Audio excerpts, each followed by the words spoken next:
El Sermón del Monte, capítulo 5.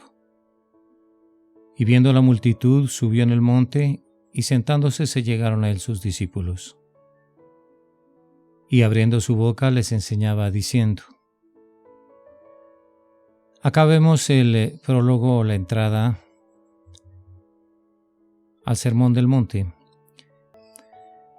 que tomó en predicarse aproximadamente entre 12 y 15 minutos. Es más conocido como la Carta Magna del Reino de los Cielos. Y viendo la multitud subió en el monte. En el último versículo del capítulo 4 encontramos que a Jesús le seguía gran multitud de Galilea, de Decápolis y de Jerusalén, de Judea y del otro lado del Jordán.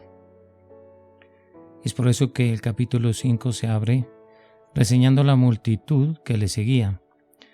Y ese es el motivo por el cual el Señor subió al monte y sentándose, que era la forma en que se acostumbraba predicar en ese tiempo o pregonar la palabra, se llegaron a él sus discípulos. No habla solo de los 12, sino de todos los que en esa multitud querían disciplinar su vida a la vida de Jesús, convertirse a él, a su imagen y semejanza.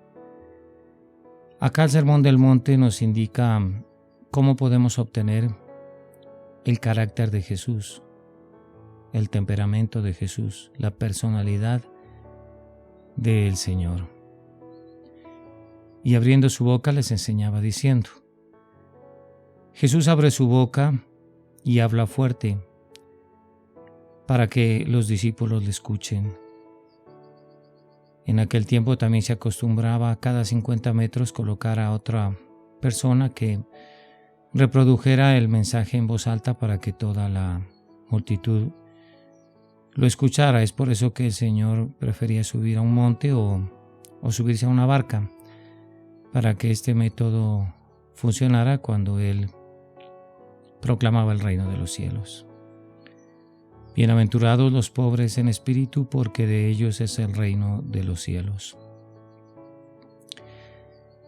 El Señor dice que es bienaventurado aquel que es feliz, pero no feliz hablando de la forma secular o mundana, que es sentirse cómodo por un espacio de tiempo, sino que habla de una felicidad interna, de una paz sobrenatural que embriaga a quien le conoce a Él.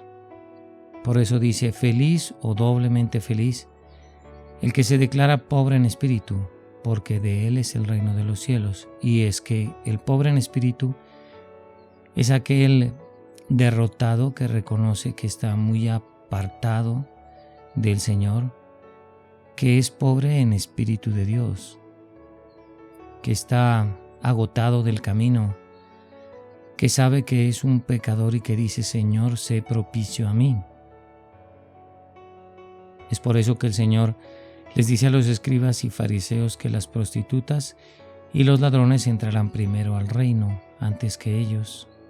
Es para estos pobres en espíritu que reconocen su necesidad del Señor, que Él les ha prometido su morada eterna en el reino de los cielos.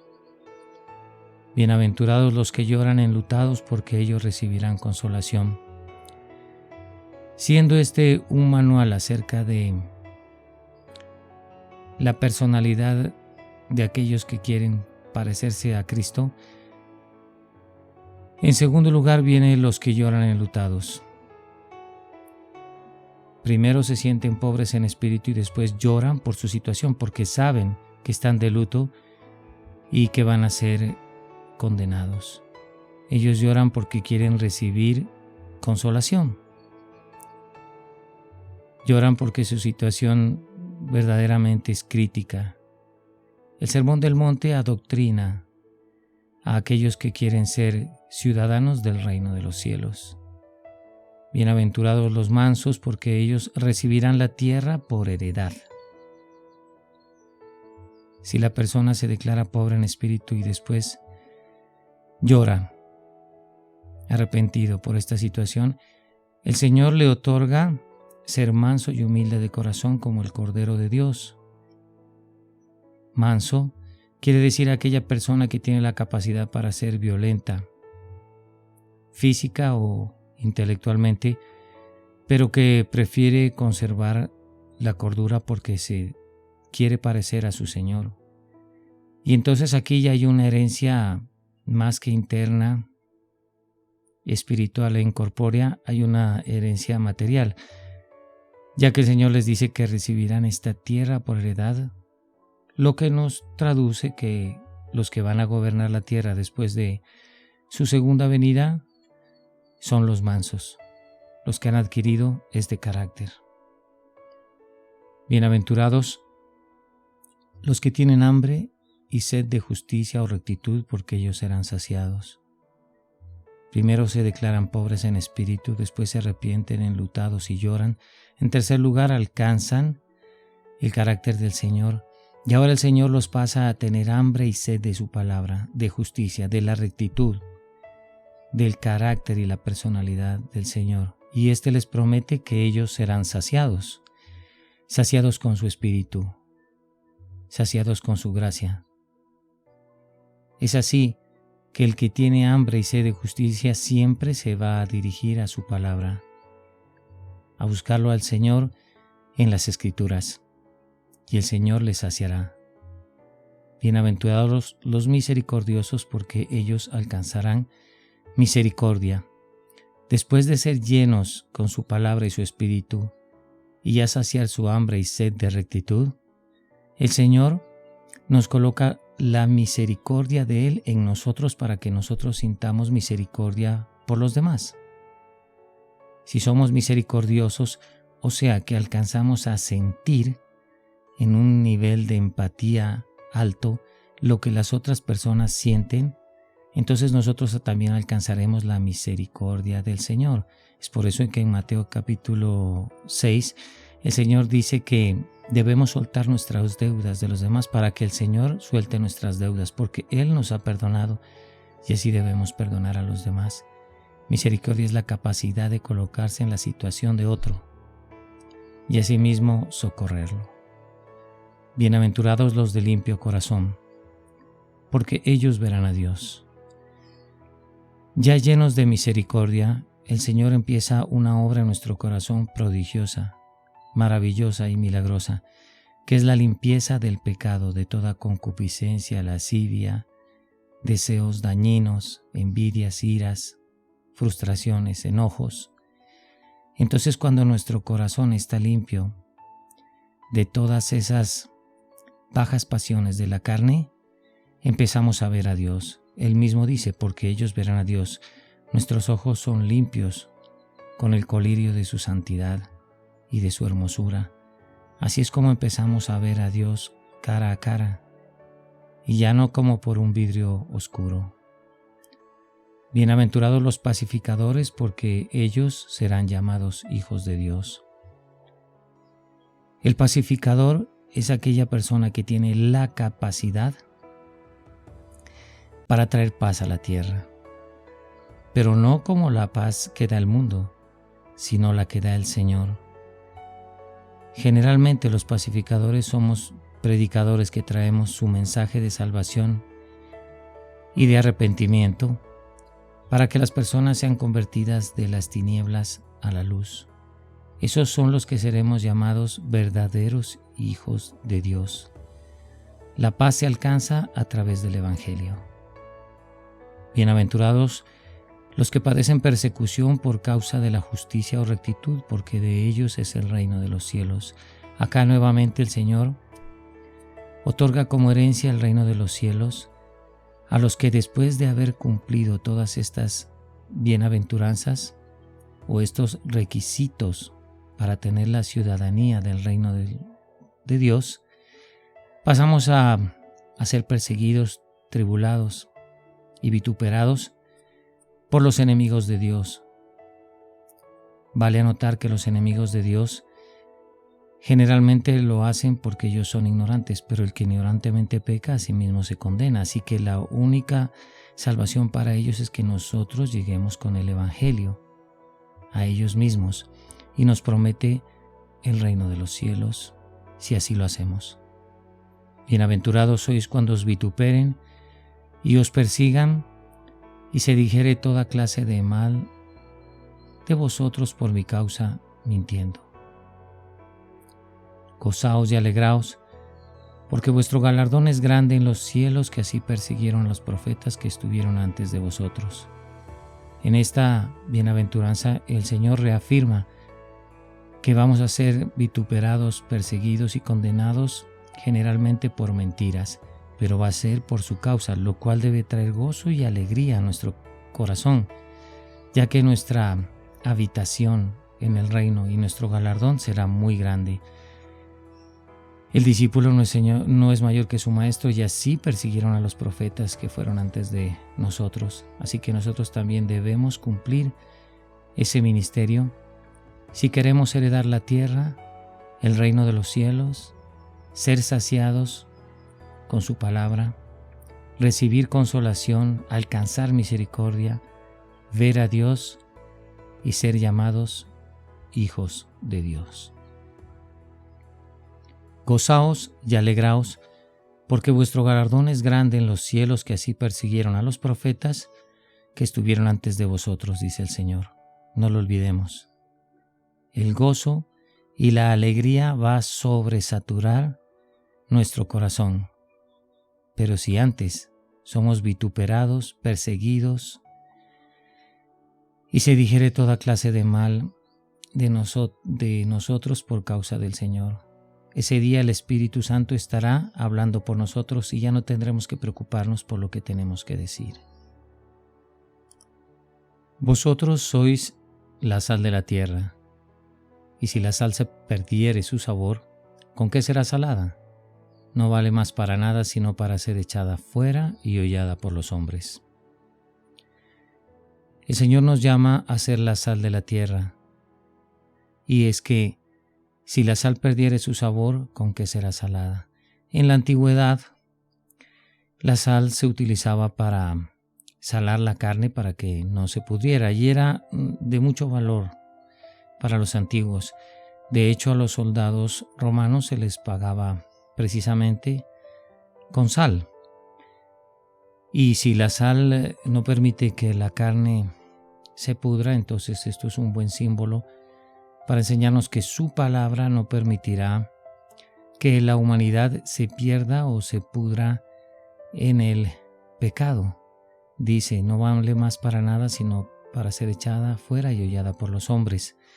Si la sal, que en este caso es su palabra y su evangelio, no logra corregir a los mortales que están sumidos en el pecado, entonces ya no hay ninguna solución para ellos. Nosotros debemos darle sabor a la vida de las personas que han perdido su sabor por causa de estar perdidos por los engaños de Satanás. Vosotros sois la luz del mundo, una ciudad asentada sobre un monte no se puede esconder. Ni se enciende la lámpara y se pone debajo de un almud, sino en el candelero, y alumbra a todos los que están en la casa. Asimismo, como debemos ser la sal de la tierra, también nosotros debemos resplandecer delante de los hombres, y esto es a través de nuestras obras buenas. De esa forma es la única posibilidad de que los mortales glorifiquen a nuestro Padre que está en los cielos, portándonos a la altura del Señor y alumbrando con nuestra actitud, con nuestra personalidad, con el carácter del Señor, demostrando cuánto hemos madurado y cuánto nos hemos perfeccionado a través de su Evangelio. Estamos llamados a ser lámpara a los pies de los hombres y lumbrera a su camino.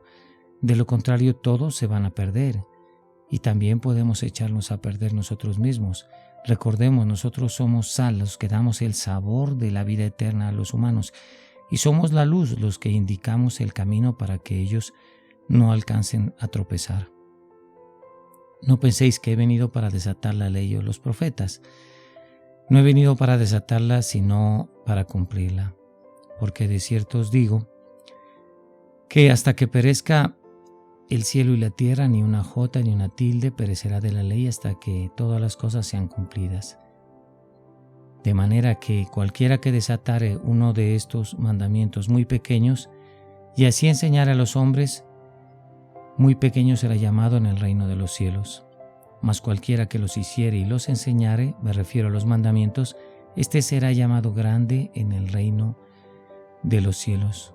Porque os digo que si vuestra justicia o rectitud no fuere mayor que la de los escribas y de los fariseos, no entraréis en el reino de los cielos. El Señor no vino para negar la ley. El Señor vino para cumplirla, pero bajo el método del Espíritu de la ley de vida, y no bajo viejos rudimentos que aumentaban el sabor del pecado en los humanos. La ley ha venido a cumplirse en el Hijo de Dios, pero Él ha venido a dar su Espíritu para que nosotros sí podamos cumplirla, y anteriormente no se podía cumplirla porque no estaba el Espíritu del Señor.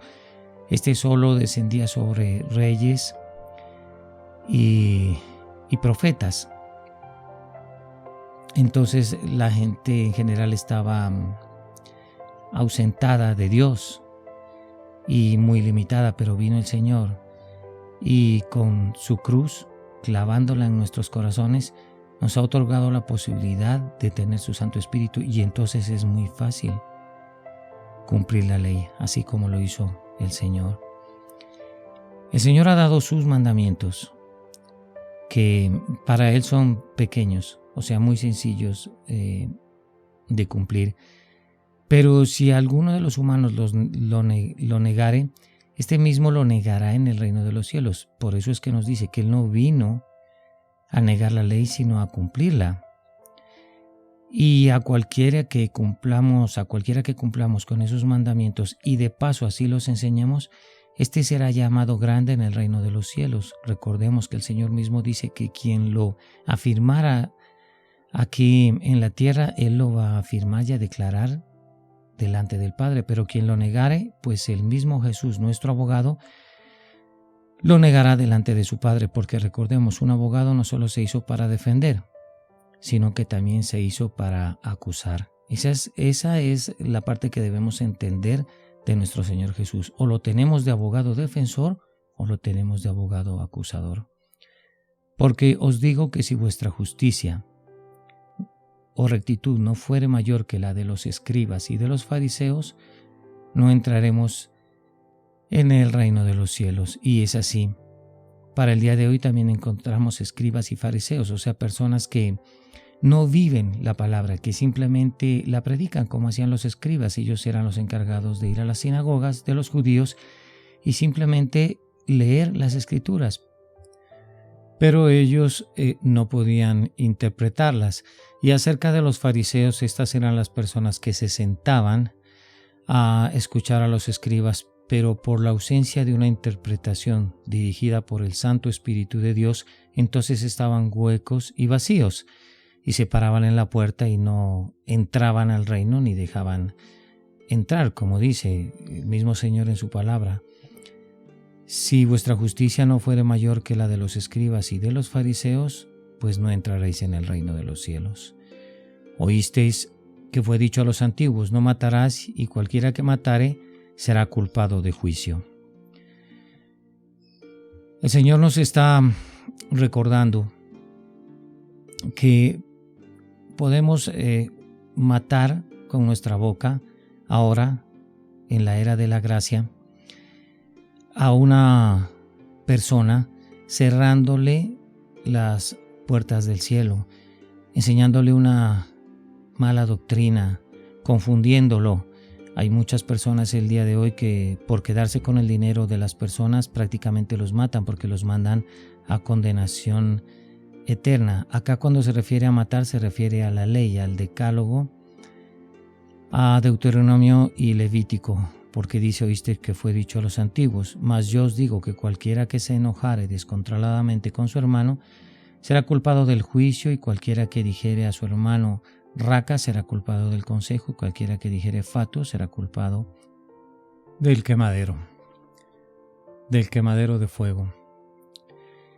Ya para la época de la gracia, El Señor nos prohíbe rotundamente descontrolarnos con nuestro hermano si es que conocemos su palabra, porque Él nos juzgará si es que lo hemos llegado nosotros a matar con nuestra boca, o a tildarlo de tonto o de cabeza hueca, porque es que esta es la misma razón que los puede sacar a estas personas, las puede sacar de los caminos de Dios, y entonces vamos a ser juzgados por el Señor. También debemos recordar que con la misma vara que medimos seremos medidos, y antes de conocer del Señor, pues realmente para Él sí éramos unos tontos y unos cabeza hueca, y el Señor nunca nos dijo eso ni nos trató de esa manera, sino que nos ha hecho sabios e inteligentes con su evangelio.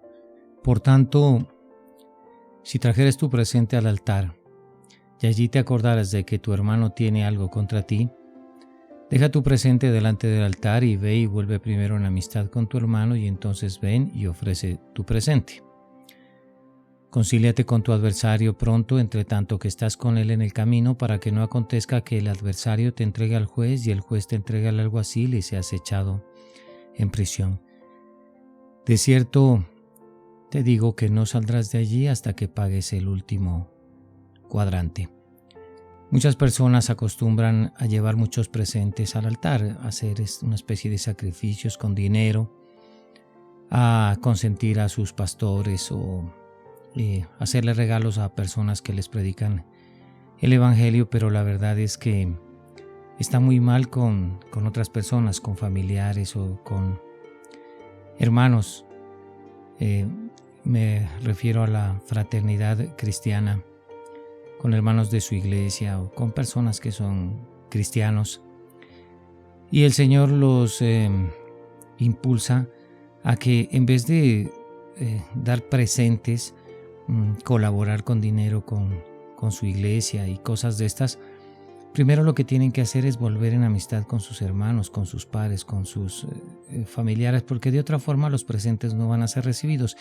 Y yo aconsejo personalmente que no se hagan presentes a las personas que predican el evangelio, pues ellos tienen la capacidad de trabajar, como es el caso mío, y ganarnos el sustento y el abrigo a través de nuestras manos, de nuestro trabajo. Estas cosas no son necesarias. Lo que es necesario es un verdadero arrepentimiento. Por eso dice el Señor que nos conciliemos con nuestros hermanos mientras recorremos este camino hacia el cielo en nuestras vidas.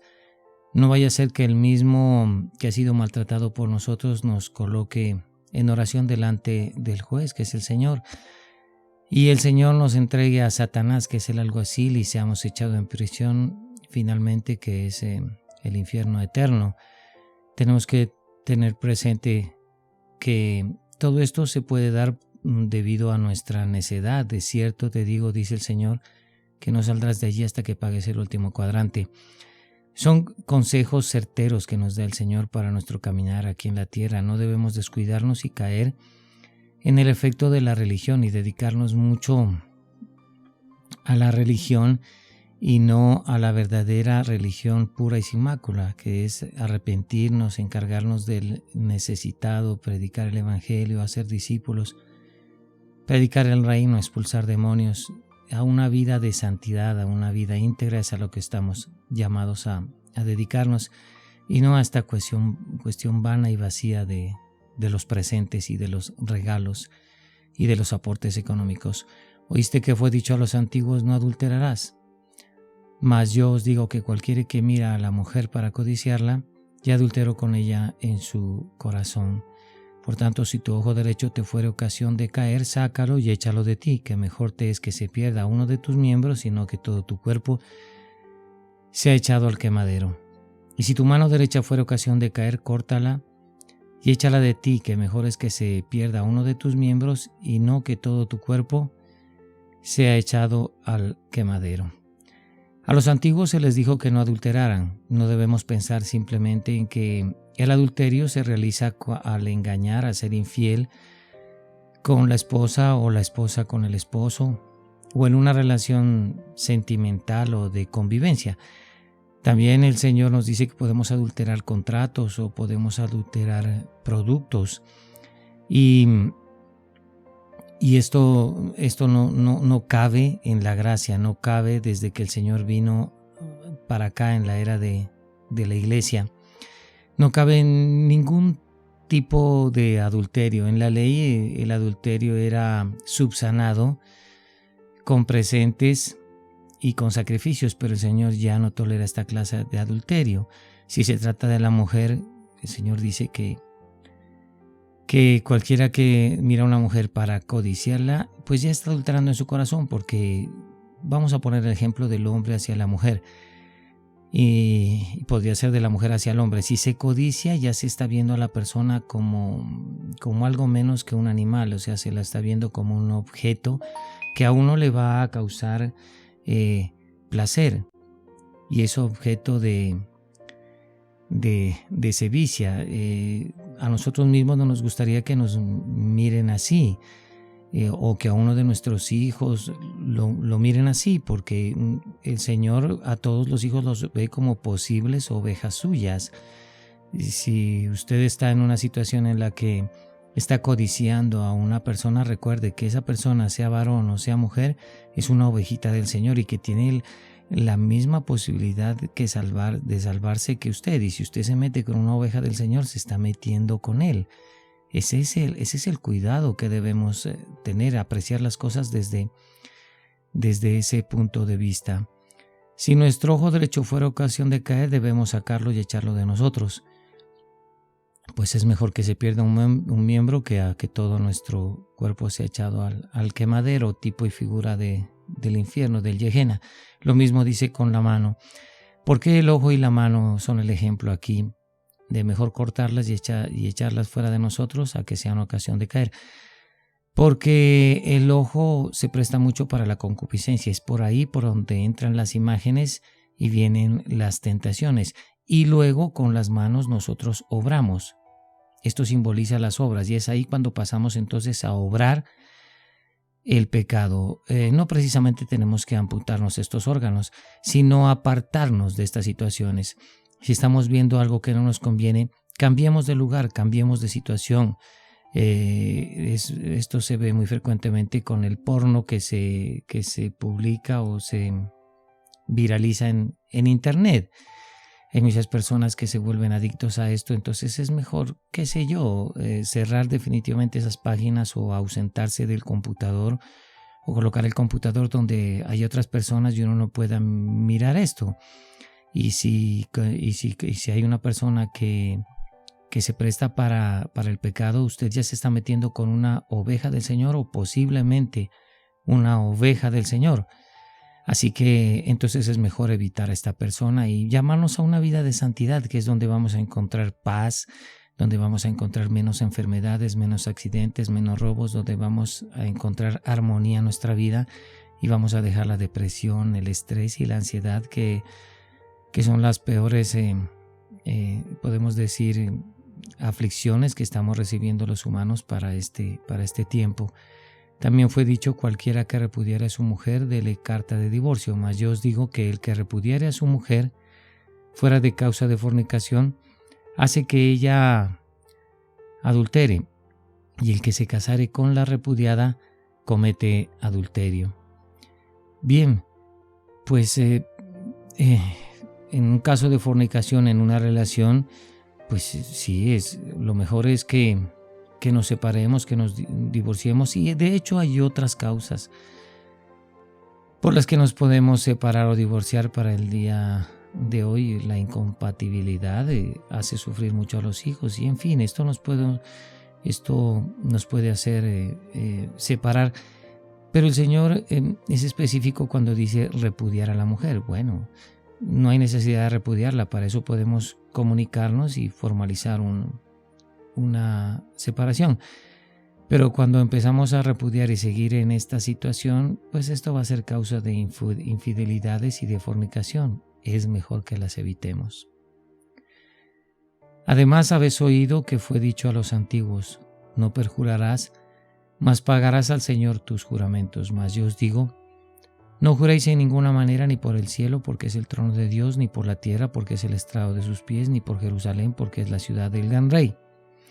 Ni por tu cabeza jurarás, porque no puedes hacer un cabello blanco o negro. Dice, más vuestro hablar debe ser sí, sí y no, no, porque lo que es más de esto de mal procede.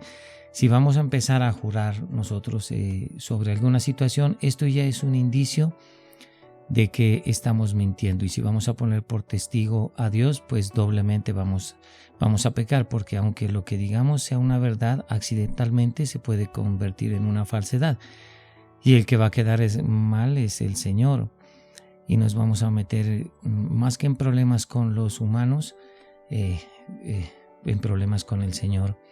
No debemos jurar, en definitiva, no hay necesidad, debemos dar nuestra palabra o firmar algún papel, y eso es todo. No podemos por jurar cambiar nuestro cabello de blanco a negro, ni aumentar un codo a nuestra estatura. Entonces esto es ilógico. No nos aprovechemos de nuestro conocimiento del Señor para empezarlo a poner a Él por testigo. Oíste que fue dicho ojo por ojo y diente por diente. Mas yo os digo, no resistáis con mal, antes a cualquiera que hiriere en tu mejilla diestra, vuélvele también la otra, y al que quisiera ponerte a pleito y tomarte tu ropa, déjale también la capa. Y a cualquiera que te encargare por una milla, ve con el 2. Al que te pida, dale, y al que quisiere tomar de ti prestado, no se lo rehuses. Muy bien. Cuando recibimos mal, para el día de hoy, la sociedad nos ha enseñado que debemos responder con mal, y esta es una actitud psicópata, déspota y narcisista. Debemos tratar de consolidar las cosas con el bien, de ver de alguna forma reflejado a Cristo en los demás a través de nosotros. Cuando dice que lo hieran en la mejilla, colocar la otra mejilla para que lo golpeen, no es precisamente eso lo que nos está diciendo el Señor, sino responder con la otra mejilla de una forma pasiva, de una forma inteligente, volver a los rudimentos de Cristo, a las enseñanzas de Él, y solucionar, vencer y darle término final a esta situación con el bien. Solo es con el bien que se vence el mal. Y si quieren ponernos a pleito y tomarnos nuestra ropa, pues dejemos también la capa. Un buen ejemplo de esto es si nos van a robar, nos van a apuñalar o a disparar. Pues hoy en día la gente, por no dejarse robar, se hace disparar, y generalmente o quedan muertos o quedan discapacitados para toda su vida. No, debemos aplicar lo que el Señor nos dice. Miren, esto es cuestión de dinero. El dinero va y viene. El dinero aquí en la tierra, el dinero es una ilusión, y el amor entre los hombres es una mentira. Debemos sobreponernos a esto y solucionar de la mejor forma posible, que es colocando la otra mejilla. O sea, no arrancándonos a puños y mostrando los puños, sino mostrando la mejilla, que es la otra mejilla, que es la forma con nuestra boca de apaciguar a los demás. Recordemos que son a los pacificadores y a los mansos a los que el Señor les va a heredar la tierra, y los que va a amar. Al que te pida, dale, y al que quisiere tomar de ti prestado, no se lo rehuses. Bien, oíste que fue dicho, amarás a tu prójimo y aborrecerás a tu enemigo. Está bien.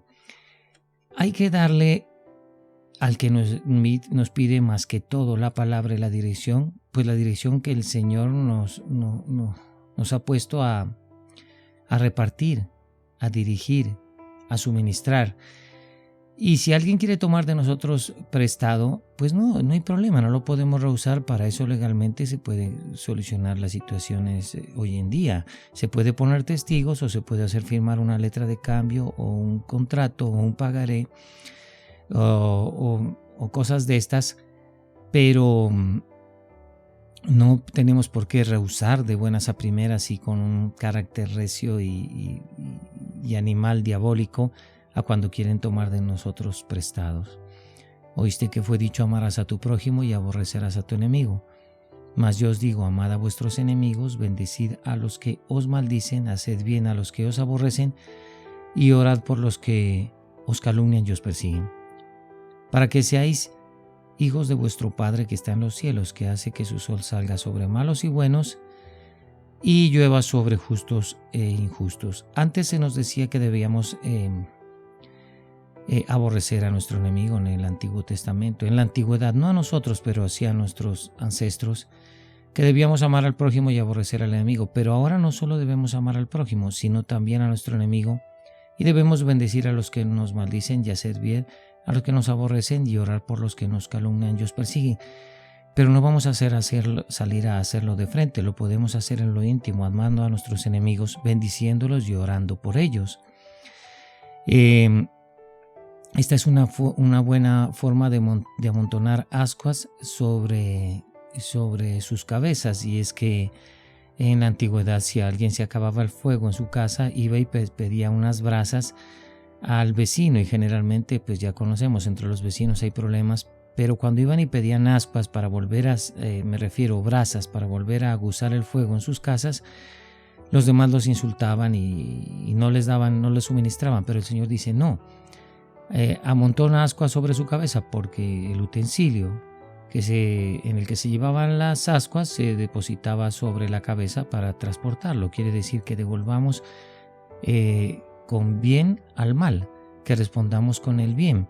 Esta es la forma en que nuestro Padre que está en los cielos hace salir su sol sobre malos y buenos, y hace llover sobre justos e injustos. Y si hace llover sobre injustos y malos, es de parte de los buenos, que en este caso seríamos nosotros, para darles ejemplo de que somos verdaderos hijos de Dios y que deben seguir nuestro ejemplo. Porque si amareis a los que os aman, ¿qué salario tendréis? ¿No hacen también asimismo los publicanos? Y si abrazareis a vuestros hermanos solamente, ¿qué hacéis de más? ¿No hacen también así los publicanos? Sed pues vosotros perfectos, como vuestro Padre que está en los cielos es perfecto. El Señor reitera, no podemos amar solo a los que nos aman, pues no hay pago. Así hacen los fariseos, los hipócritas, los interesados de este mundo. Si abrazáramos solo a nuestros hermanos, ¿qué hacemos de más? ¿No hacen así también los publicanos? Todas las personas que hacen las cosas bajo interés van a hacer esto siempre. Pero para buscar la perfección tenemos que reflejarlo a Cristo, tenemos que ser como Él. Y es que para ser hijos de nuestro Padre que está en los cielos, debemos parecernos a Él.